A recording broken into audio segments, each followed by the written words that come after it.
जय हिंद साथियों, एलकेबी न्यूज देख रहे हैं आप और मैं आप सबके साथ परवेज पवार। समाजवादी पार्टी की ओर से आज कैराना संसदीय सीट से इकरा हसन को अपने उम्मीदवार के रूप में चुनावी मैदान में उतारने का ऐलान किया है। आपको बता दें कि इसकी संभावनाएं पहले से ही थी, क्योंकि इकरा हसन लगातार 2022 के विधानसभा चुनाव के बाद क्षेत्र में सक्रिय थी और चर्चाएं थी कि इकरा हसन कैराना संसदीय सीट से समाजवादी पार्टी की उम्मीदवार होंगी। हालांकि बीच में चर्चाएं चली थी कि इकरा हसन राष्ट्रीय लोकदल के सिंबल पर कैराना संसदीय सीट से चुनाव लड़ेंगी, लेकिन जयंत चौधरी इंडिया गठबंधन को छोड़कर एनडीए के साथ चले गए।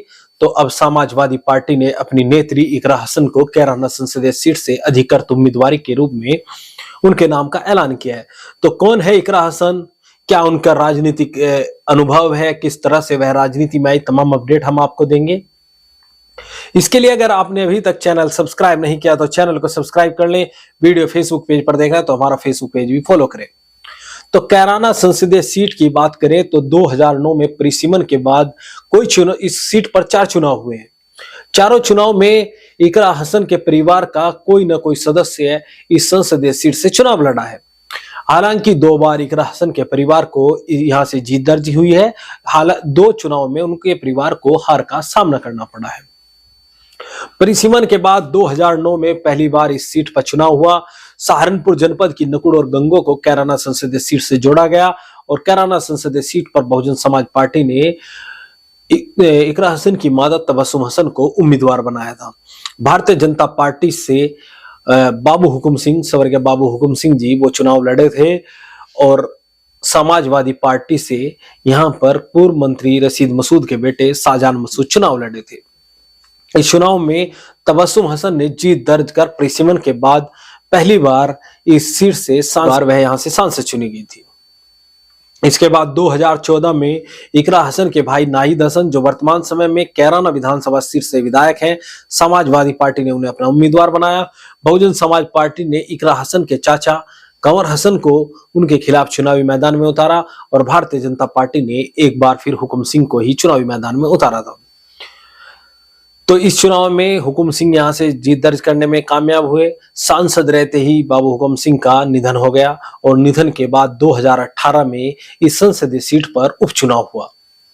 उपचुनाव में अखिलेश यादव के निर्देश पर तबस्सुम हसन राष्ट्रीय लोकदल के टिकट पर यहां से चुनाव लड़ी और बड़े अंतर से जीत दर्ज की। उसके बाद 2019 का लोकसभा चुनाव था।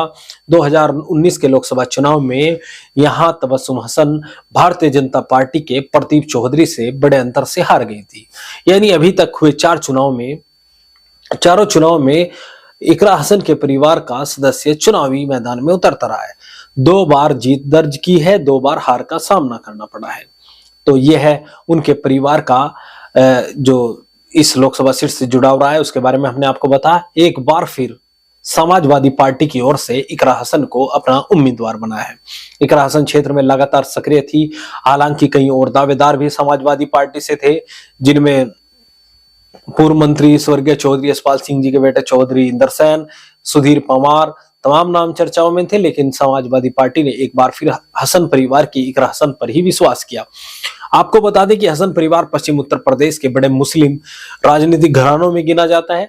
और आपको बता दें कि जैसे हम आपको बता चुके हैं, परिसीमन के बाद तबस्सुम हसन 2 बार इस संसदीय सीट से सांसद चुनी गई।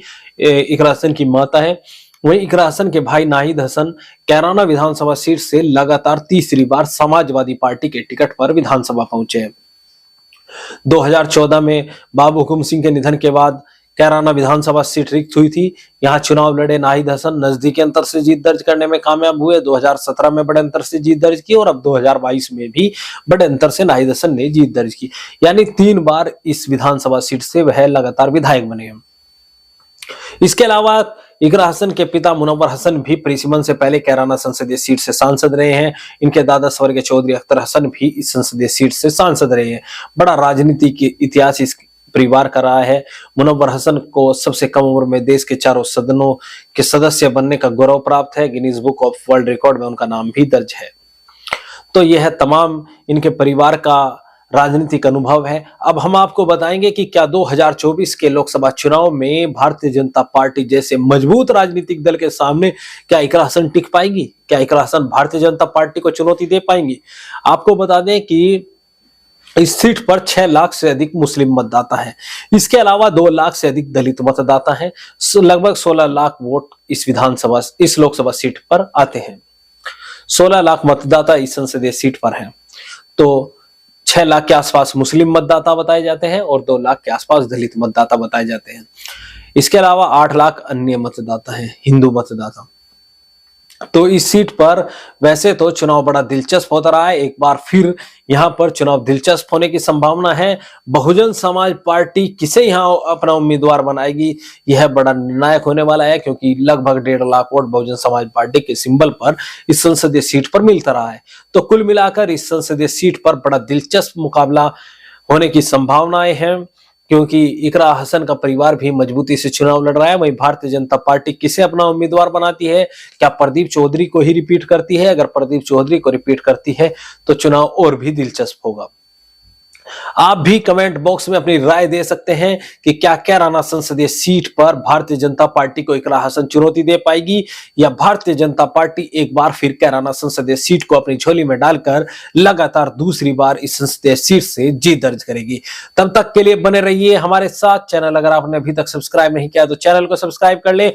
वीडियो फेसबुक पेज पर देख रहे हैं तो हमारा फेसबुक पेज भी फॉलो करें। जय हिंद।